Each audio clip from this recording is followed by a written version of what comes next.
한 작품만 더 해보도록 하겠습니다. 위경천전. 핵심 인물의 이름으로 이렇게 이름을 지을 때가 많죠. 그리고 고전 소설을 읽을 때 당부했던 거 잊지 않았지? 고전 소설은 소설 자체가 인물 관계가 파악이 안 되면 내용 파악에서부터 어긋나잖아. 내용 파악 문제는 다 받아 먹어야지, 그렇지?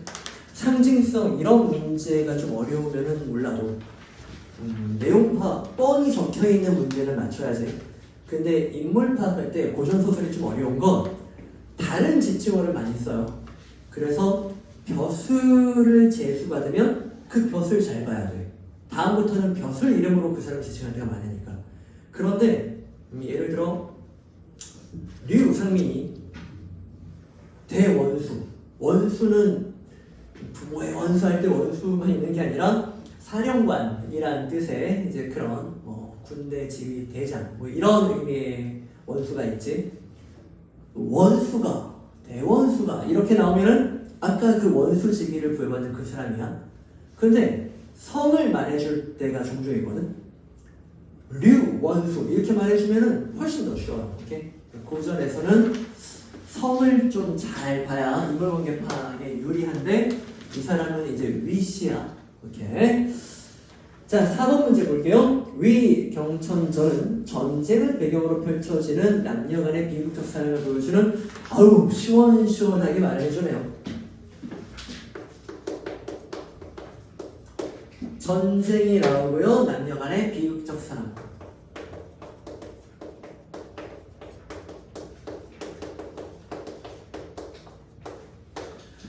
그러니까 문학은 감정의 임팩트를 주는 정서와 태도를 강하게 전달하는 그게 문학의 핵심이라고 했잖아. 그래서 문학에서 정서 태도 파악하는 거 반드시 좀 신경 쓰라고. 그 주제 자체가 이런 작품들이 꽤 있어요. 로미오와 줄리엣이라는 작품도 알죠. 그 소설은 아니고 이제 희곡으로 처음 나왔지만 로미오와 줄리엣도 결국은 온갖 난관을 헤쳐서 사랑을 이루려고 하는 건데 해피엔딩으로 그렇게 기분 좋게 끝내주는 작가도 있고 꼭 비극으로 마무리해서 사람들 눈물 쏙 빼놓고 사람들 울 때 내 작품이 좀 슬프긴 하지 하면서 이제 그걸 좋아하는 사람도 있고 그래서 비극적 사랑으로 마무리하는 그런 임팩트를 주는 작품이 있어요. 이 작품도 그렇다는 거지. 아, 애를 쓸 텐데 마지막에 비극으로 끝나는구나, 울게 하려는구나 이렇게 읽으면 시험용으로 파악할 때는 되게 쉽다. 네. 애정 전기소설, 애정소설, 사랑이 포인트다. 등장인물은 상대방을 향한 마음을 솔직하게 표현하며 개인의 의지를 통해 사랑을 성취하는 것을 긍정하는 모습을 보이기도 하고 애정지상주의라고 하는 게 가끔 나오는데 이게 무슨 말이냐면 조선시대를 배경으로 하거나 그 조선이랑 친했던 중국 나라 이름이 명나라거든. 이제 그런 시대를 배경으로 한 작품들은 얘네가 이제 비슷한 사상을 공유하고 있었기 때문에 부모에게 효성, 나라의 충성 이런 가치가 중시되는 소설도 있어요. 그런데 그 당시에 이 사랑 소설 중에 부모한테 효성 중요하지. 그래도 사랑이 더 중요해. 임금한테 충성 중요하지. 그래도 사랑이 더 중요해. 그러니까 벼슬을 해서 높은 자리에 올라가 임금을 보좌하고 백성을 보살피고 가문을 빛내는 거 중요하지. 근데 나는 내 아내가 우선이야. 내 난군이 우선이야. 사랑이 더 중요해. 이렇게 사랑을 조금 더 위에 놓는. 그렇다고 다른 가치가 나쁘다고 하는 게 아니라 은메달, 금메달 같은 거예요. 그러니까 뭐 효, 충 이런 게 은메달의 가치라면 사랑 이거는 내 목숨을 바쳐서 지켜야 되는 그것보다 더 중요한 가치. 그러니까 얘가 좋으면 쟤는 나쁜 게 아니라 둘 다 좋은데 얘가 더 좋다는 거지. 사랑이 더 중요하다. 오케이? 이런 사상이 보이는데 이런 소설에서 사랑에 대한 태도가 옛날에 조선시대나 이런 때는 양반가는 부모가 정해준 짝과 결혼해야 되거든. 부모가 정해준 짝과 결혼해야 되는데 개인의 의지로 사랑을 성취. 양방면은 부모가 저기 고개 넘어 정 제3대 자제와 다음 달에 혼인을 하기로 했으니 그리 알아라 네 아버님 하면서 이제 결혼식 날 결혼 상대자 얼굴을 처음 보는, 그러니까 결혼식 날 이 로또를 딱 보는 거야. 오케이? 그래서 내가 평생 살 사람이 어떤 사람인지 처음 보는 이런 때도 있었는데, 이런 소설은 자기가 상대방을 보고 자기가 선택해서 나 이 사람이랑 결혼할 거야 이렇게 의지를 진행할 때가 많았다는 거죠.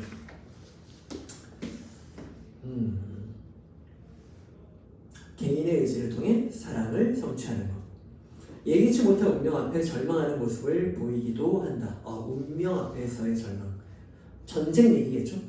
두 남녀 주인공이 사랑의 밀회를 가진 후 여러 난관을 넘어서고 합법적인 부부로 인연을 맺지만, 소설이니까 갈등을 막 극복하는 게 있겠지. 뜻하지 않은 전란으로 인해 사랑의 성취가 좌절된다는, 그러니까 비극이겠지. 그러니까 사랑이 포인트인데 전쟁으로 인한 비극이 슬픔을 극대화시킨다. 네, 이렇게 전체 구조가 복잡하진 않죠? 좀 편하게 읽으면 됩니다. 만남과 이별이 반복되는 구조. 그리고 얘들아, 내용 파악에서 공간 어디인지 선지에 나오면 그 공간에 따라 내용이 달라지거든. 그러니까 지금 여기 보기에도 소상국 집에서 만났고, 붉은 누각에서 이별했고, 또 혼례를 가지고 만났고, 전쟁 참전으로 이렇게 소상국, 붉은 누각, 공간도 의미 있게 인지를 해두세요. 자, 내용 들어갈게요. 위생이, 생이라는 전미사는 어떨 때 붙이는 거야?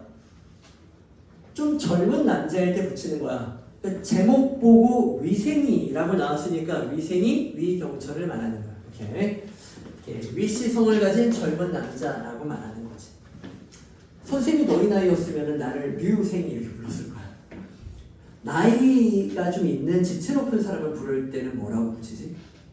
공자를 많이 붙여서 재상의 지위까지 좀 이렇게 하고 온 사람은 이제 류공, 아예 성식 빼고 그냥 상공이, 이렇게 재상의 지위를 얻은 그런 지체 높은 남자를 공 이렇게 붙이기도 해요. 얘는 젊은 애니까 위생이. 이 말을 듣고, 소설은 이게 중요하지. 대뜸 중간부터 시작하니까 무슨 말을 들었는지 추론을 해야 되는 거야. 문맥을 보고. 소설은 그래서 초반에만 조금 주의하시면 됩니다. 놀라 눈물을 흘리더니 갑자기 울음이 터졌어요. 잠시 마음을 가다듬고 작은 목소리로 말했다. 부모님께서는 저를 낳으시어 정성을 다해 길러주셨습니다. 부모님의 은혜에 감사드리는 걸로 시작하고 있고요. 하늘 같은 그 은혜에 보답하고자 하나 소자가 불초하여, 제가 못나서 이런 말입니다. 증상과 같은, 얘들아 고전 읽을 때 여기 증상도 각주가 있잖아. 그리고 아까 말한 수능 특강 설명서 이런 거 보면 고사 있을 때마다 그 고사가 다 적혀 있거든요. 수능에서 그거 공부할 필요 있나요? 없죠. 고사를 차용해서 연결해서 말하고 있어. 이것만 알면 됩니다. 고사 내용 알고 있는지 물어보는 수능은 나오지 않으니까, 선생님이 주는 해설서에서 그런 잡다한 것들을 싹 걷어냈어요. 그러니까 복습할 때는 집에 가지고 있을 수능 특강 설명서보다 이 자료 가지고 보는 게 훨씬 좋을 거야. 선생님이 올려준 자료. 증상과 같은 효성을, 그러니까 증상을 효성수로 내겠지. 이걸 왜 외우냐고. 알 필요가 없어요. 효성을 본받지 못하고 결국 자아의 아픔만, 자아도 누군가 고사랑 연결되겠지. 제가 아픔만 끼쳐드렸네요. 이런 말입니다.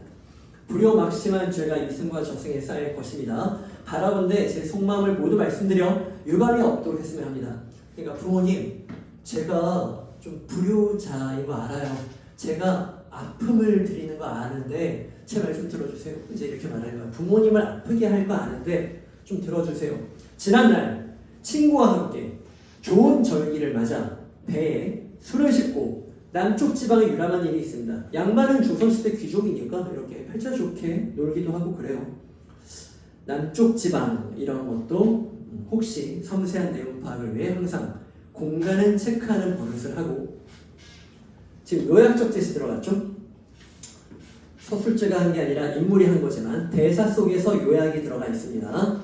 이때 그만 소상국대게, 자 소상국대 아까 보기도 있던 공간 잘못 들어가 경박한 행동으로 담장을 엿보는 죄를 범했으니, 이생규장전이라는 작품도 있는데 이생이 담장을 엿보다 이런 말이거든.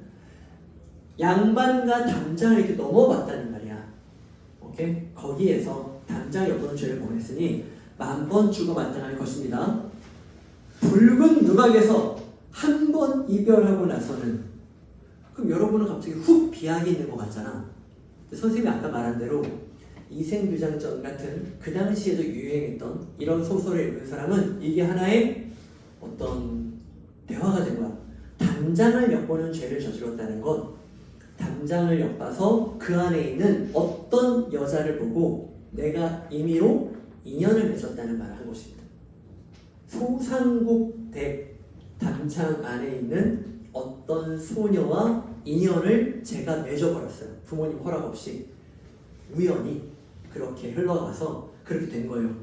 그리고 붉은 누각에서 한 번 이별해서 그 여자와 헤어졌어요. 만리 강물에 산길도 험하여 소식을 통할 강도가 없었습니다.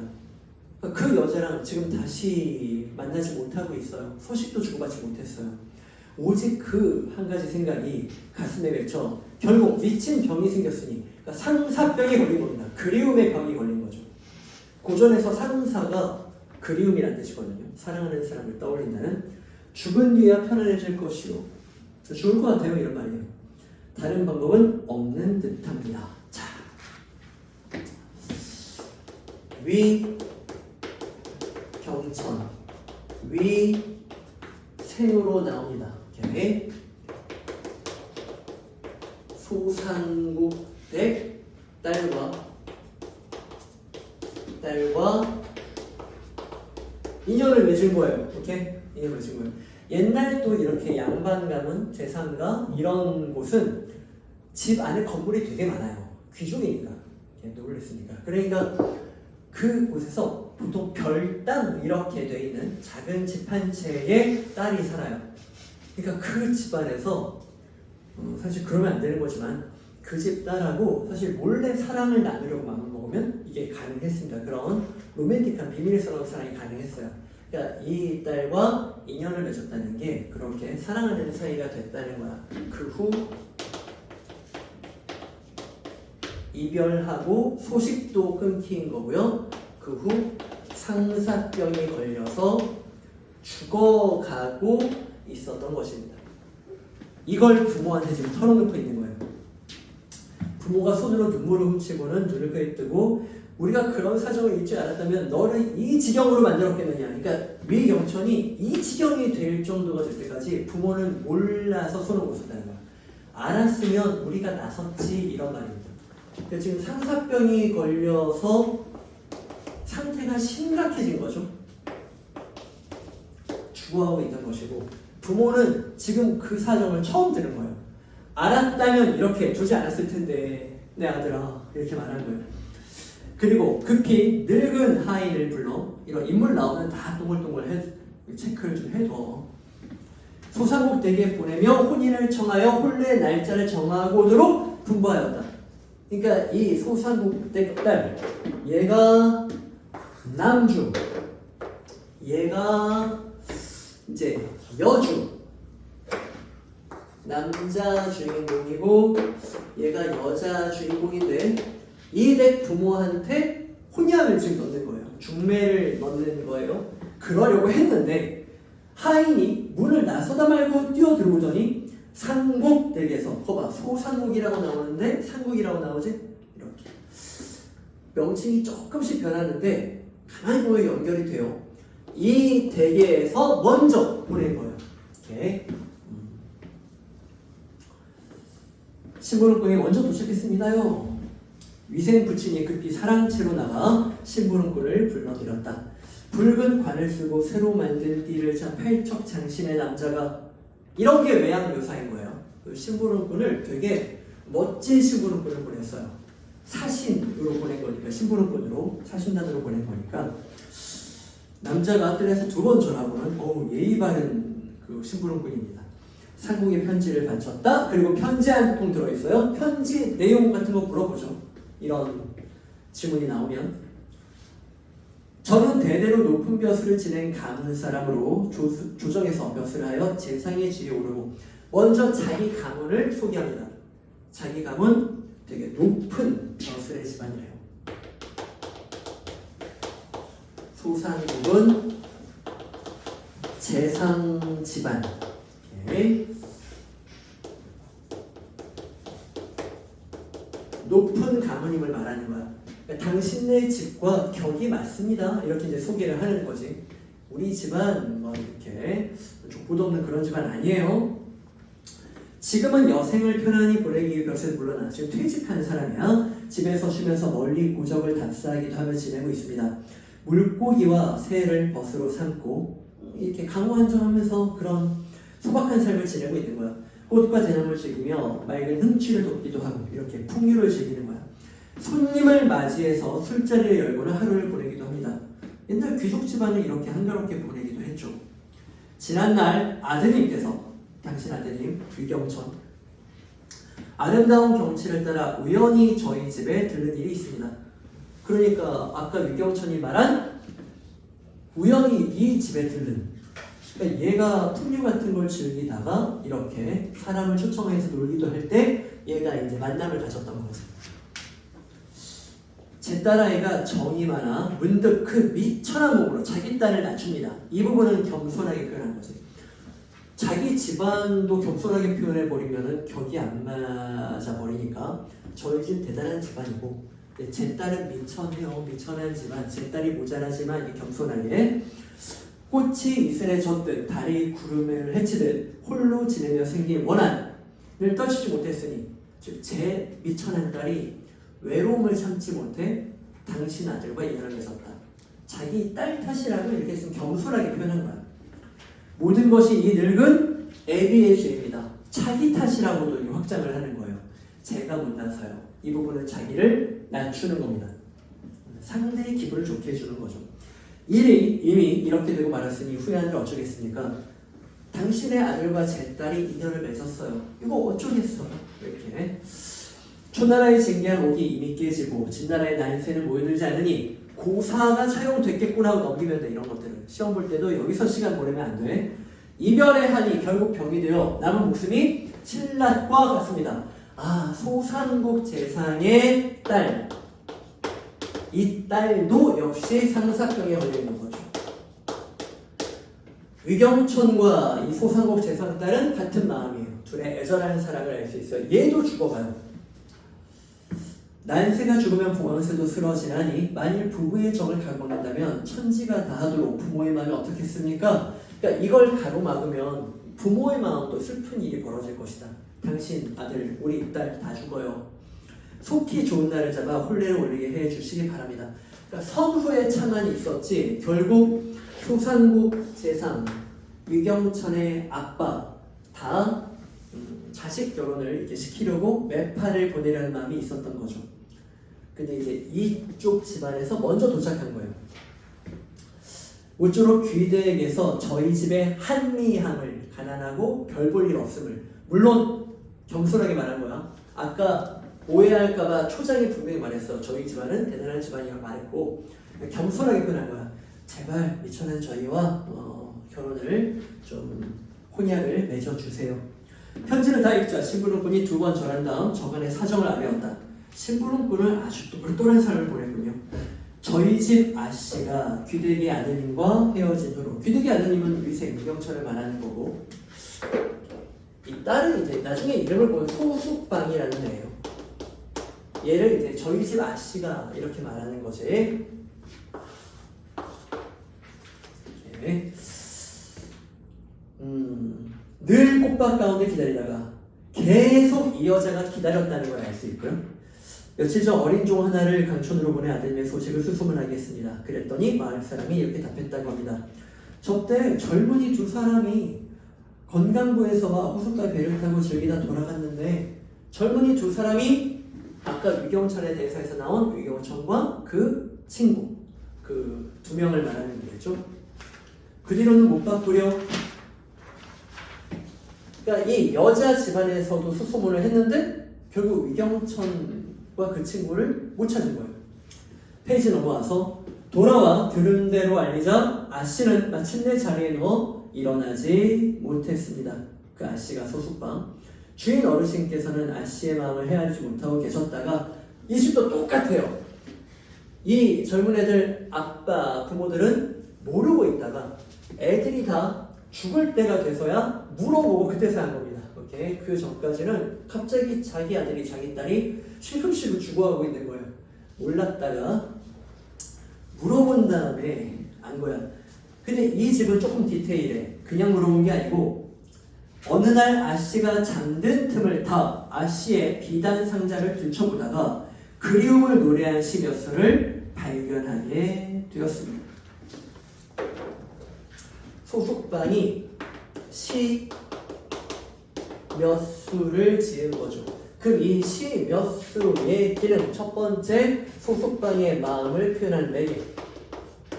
소숙방의 마음을, 사랑을 표현하는 매개물. 물론 전달이라고 하면은 안 되죠.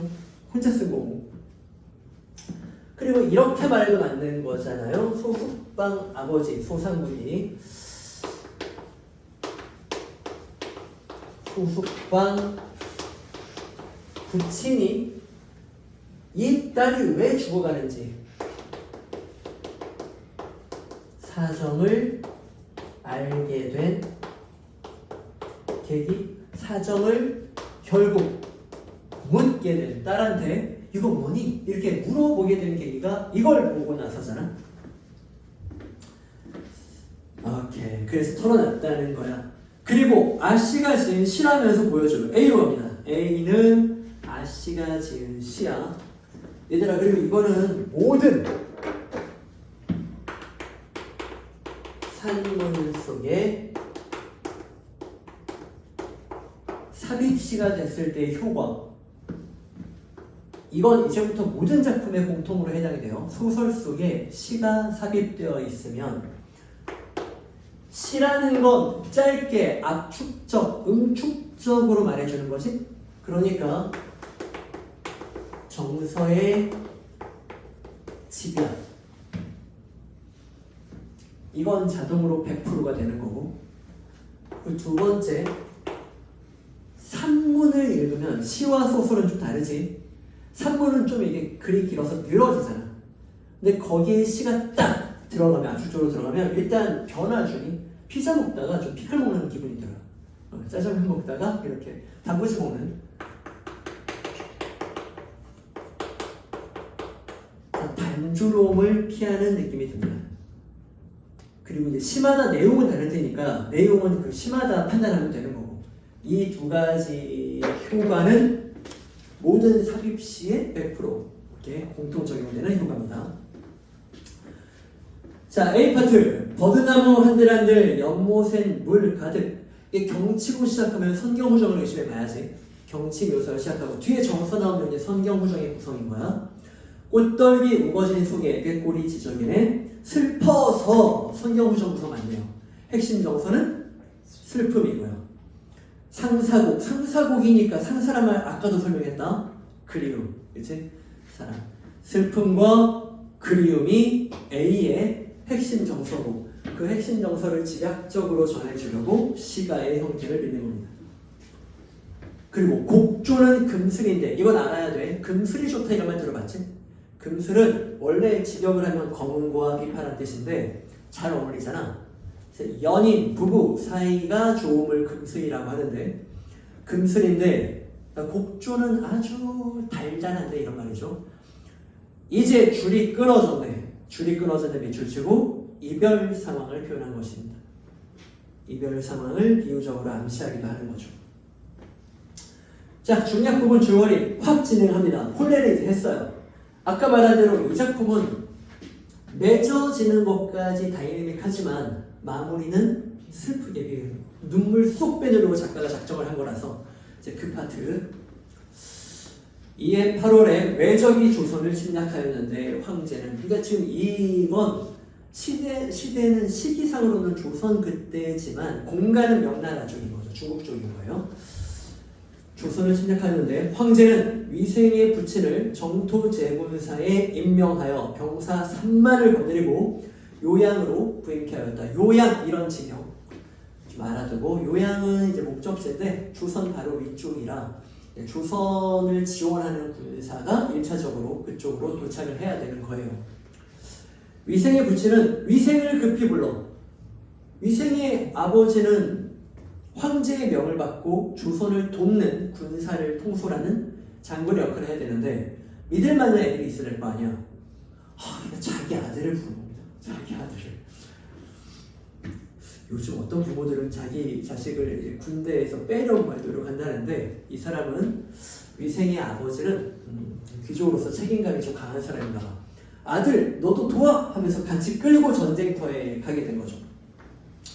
소숙방은 집 밖까지 따라 나가 통곡하다 혼절했는데 힘들게 결혼했더니 전쟁이 또 이 부부 사이를 갈라놓는 거죠. 기절까지 해요. 한참 뒤에야 깨어났다. 보는 이들이 모두 가련히 여겼다. 될 수 있으면 비참하게 그리려고 노력하고 있습니다. 위생이 말을 달려 집에 이르러 보니 장군은 위생의 부친이죠. 북을 울리며 군사를 막 출발시키려던 참 위생은 간신히 그 뒤를 따랐다. 위생이 이제 합류해야 되는 상황이야. 위생은 마음이 극도로 허한 데다가 산을 넘고 강을 건너며 바람과 소리를 맞다 보니 잠도 제대로 자지 못하고 밥도 제대로 먹을 수 없어 결국 예전의 병, 상사병에 돋은 거예요. 몸도 허약해지니까 마음도 허하고, 그러니까 아내를 보고 싶은 병이 다시 솟아나는 것입니다. 낯선 땅 낯선 곳에 돌아갈 생각만 더욱 간절하여, 그러니까 황제의 기대에 부응하는 충성심, 아버지를 돕기 위한 효, 그거보다 뭐가 더 앞선 거야? 사랑이 앞선 거죠. 그렇죠? 그러니까 죽어가는 거예요. 오케이. 그리고 그 밑에 또 삽입시 B가 있죠? 이번엔 위생의 시입니다. 위생의 시. 설이 가득한 외로운 성이. 봐봐. 정서태도에만 집중하면 시는 되게 쉽지. 외로움. 지는 달빛 아래 뿔피리 소리 군만으로 울리네. 그 외로움과 쓸쓸함을 부각하는 청각이에요. 등불 앞에서 괴로움, 내적 갈등 이러면 되는 것이고, 기러기는 울며 함정이 그러지 슬픔입니다. 초나라로 돌아가는구나. 갑자기 초나라 얘기하는 건 고사랑 연결하는 걸 거야. 초나라가 중요한 게 아니라 돌아가는 이야기가 떠올랐다는 거지. 이건 그리움을 표현한 거겠죠. 고향으로 돌아가고 싶은 마음, 네, 됩니다. 자기 집으로 돌아가고 싶은 마음, 그것도 돼요. 왜? 고향, 자기 집에 누가 있으니까? 아내가 있으니까, 그렇지? 그러니까 소숙방을 향한 그리움이라고 해도 맞고. 군막 안에 김생이라는 사람이 있어요. 사람 나왔으니까 또 체크하고, 이 사람이 시를 한 편 씁니다. 금란선을 빼앗아, 128쪽 제일 아래쪽에 금란선을 빼앗아 부채 위에 시 한 편을 썼다. 선 나오면 보통 부채예요. 귀족들은 부채도 잘 들고 다녔거든요. 거기다가 김생이라는 사람이 시를 써. 당연히 이 작품이 나오면 이런 시의 정서와 태도를 비교대조하는 거 되겠지? 다음 페이지. 이제 김생이라는 보통의 병사가 쓴 시입니다. 힘차게 우는 백마 타고서 후연지가 느껴지죠. 힘찬 기상이 느껴져요. 용검, 되게 명검으로 보통 용천검, 용검 이렇게 좋은 칼이에요. 휘둘러 누란 처구술 날 그 언제론가. 그러니까 이 사람은 힘찬 말 타고 명검을 들고 적을 쳐부술 때가 언젠가. 김생의 시는 호탕한 기상으로 시작을 하는 거죠. 그럼 뭐와 대조가 돼? 아까 위생의 시와 대조가 되지. 위생의 시는 외로워, 슬퍼, 그리워. 가을바람은 날미박 변방에 불고, 이걸 쓸쓸함이라고 표현하는 건 괜찮아요. 변방에, 멀리 떨어진 전쟁터, 국경에 가을바람이라고 했으니까 쓸쓸함이라고 한 건 괜찮은데, 사랑의 쓸쓸함이 아니라 전쟁터의 쓸쓸함이라고 봐야겠지? 피리소리에 강남의 조각달 선을 하거나 호탕한 기상과 전쟁터의 쓸쓸함, 이렇게 보여주고 있어요. 위생이 웃으며 자네의 시는 호방한데 김생의 시는 호방. 나는 슬프고 괴로운 소리만 내니 시가 대조가 됩니다. 우리의 생각이 참으로 다르구만. 이 뒷내용은 간단합니다. 위생은 결국 죽어. 그리고 야 로미오 죽었더니 줄리엣 어떻게? 죽어요. 죽지.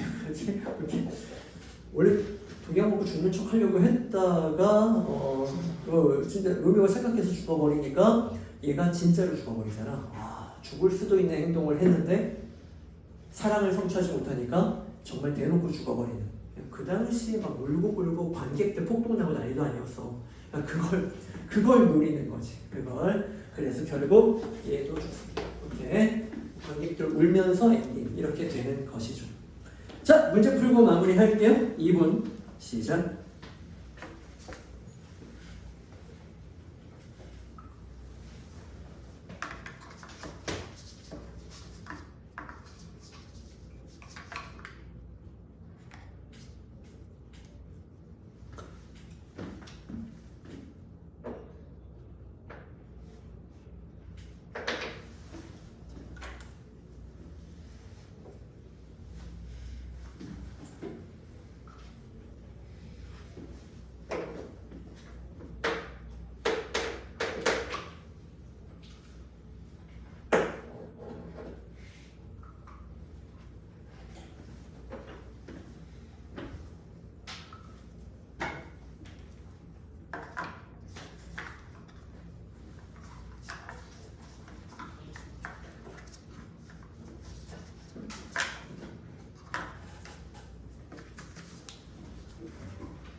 자, 좀 마무리가 됐나?